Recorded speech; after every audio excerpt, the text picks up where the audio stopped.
अगर तुम भगवान के सबसे करीब हो, उनके द्वार के रक्षक हो और एक दिन तुम्हें उन्हीं भगवान के सामने दुश्मन बनकर खड़ा होना पड़े और सिर्फ इतना ही नहीं, उनके हाथों अपनी मृत्यु स्वीकार करनी पड़े बार बार 3 अलग जन्मों में, तो क्या तुम इसे श्राप कहोगे या भक्ति की सबसे बड़ी परीक्षा? ये कहानी है जया और विजया की। पर इस कहानी का सबसे गहरा राज है ये सब एक गलती का परिणाम नहीं था, बल्कि एक ऐसा चुनाव था जो हर कोई नहीं दे सकता। और अंत तक क्या वो सच में प्रतीत हुए या फिर सबसे ऊंचे स्तर तक पहुंच गए? कल्पना करो, एक ऐसी जगह जहां ना समय का प्रभाव है ना दुख का नाम, जहां हर तरफ शांति है, प्रकाश है। वही है वैकुंठ, भगवान विष्णु का निवास। और उस वैकुंठ के द्वार पर खड़े थे 2 शक्तिशाली द्वारपाल, जया और विजया। उनकी आंखों में तेज था, उनके शरीर से शक्ति प्रकट होती थी, पर सबसे बड़ी बात, उन्हें अपनी जिम्मेदारी पर गर्व था। अहंकार हमेशा बड़ा होकर नहीं आता, कभी कभी वो छोटी सी भावना के रूप में भी आता है।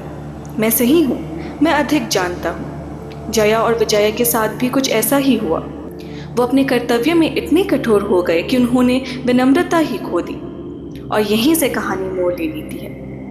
एक दिन वैकुंठ के द्वार पर आए 4 छोटे छोटे बच्चे जैसे दिखने वाले तपस्वी। ये थे सनत कुमार। उनका शरीर बचपन जैसा, पर उनका ज्ञान समुद्र से भी गहरा। वो सीधा अंदर जाने लगे, क्योंकि उनके लिए भगवान विष्णु से मिलना किसी अनुमति का मोहताज नहीं था। पर जया की आवाज़ गूंजी, रुको, तुम सब कौन हो? कुमारों ने शांत स्वर में कहा, हम ब्रह्मा के मानस पुत्र हैं, हम विष्णु से मिलने आए हैं। जया ने उन्हें ऊपर से नीचे देखा और कहा, तुम बच्चे जैसे दिखते हो और उचित वस्त्र भी नहीं पहने वैकुंठ में प्रवेश नहीं कर सकते। और यहीं 2 सत्य टकराने लगे, ज्ञान और अहंकार, विनम्रता और पद का गर्व। समत कुमारों के चेहरे पर पहली बार क्रोध दिखा। तुमने हमें नहीं रोका, तुमने भक्ति को रोका है। और फिर उन्होंने अपने हाथ उठाए और कहा, तुम दोनों अपनी दिव्यता खो दोगे, मृत्यु लोक में जन्म लोगे और भगवान से दूर हो जाओगे। ये शब्द सिर्फ श्राप नहीं थे, ये एक पातन का आरंभ था। जया और विजया का शरीर कांप उठा, उन्हें समझ आ गया उन्होंने क्या खो दिया। वो तुरंत दौड़ते हुए भगवान विष्णु के पास गए। प्रभु, हमसे भूल हो गई, हमें क्षमा कर दीजिए। उनकी आवाज़ में डर था, पश्चाताप था और एक ही भावना, आपसे दूर होने का डर। भगवान विष्णु ने उन्हें देखा। उनकी आंखों में क्रोध नहीं था, सिर्फ एक संवेदना थी। जो हो चुका है उसे बदला नहीं जा सकता था। पर तुम्हारे पास एक विकल्प है, या तो 7 जन्म मेरे भक्त बनकर मृत्यु लोक में जन्म लो, या फिर 3 जन्म मेरे शत्रु बनकर। सोचो, ये सिर्फ एक चुनाव नहीं था, ये उनकी पूरी अस्तित्व का फैसला था।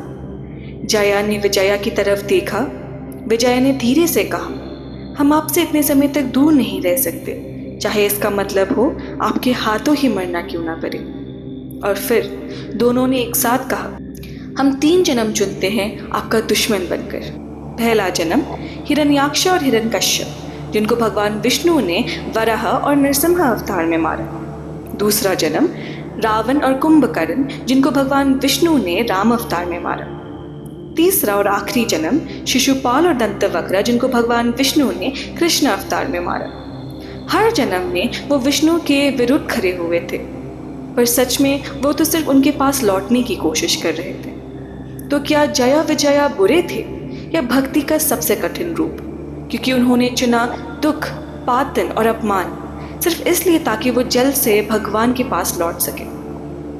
तो आज का सवाल सबके लिए ये है कि कभी बुराई भी भगवान तक पहुंचने का एक रास्ता हो सकती है? जया और विजया क्या सच में प्रतीत थे या सबसे बड़े भक्त?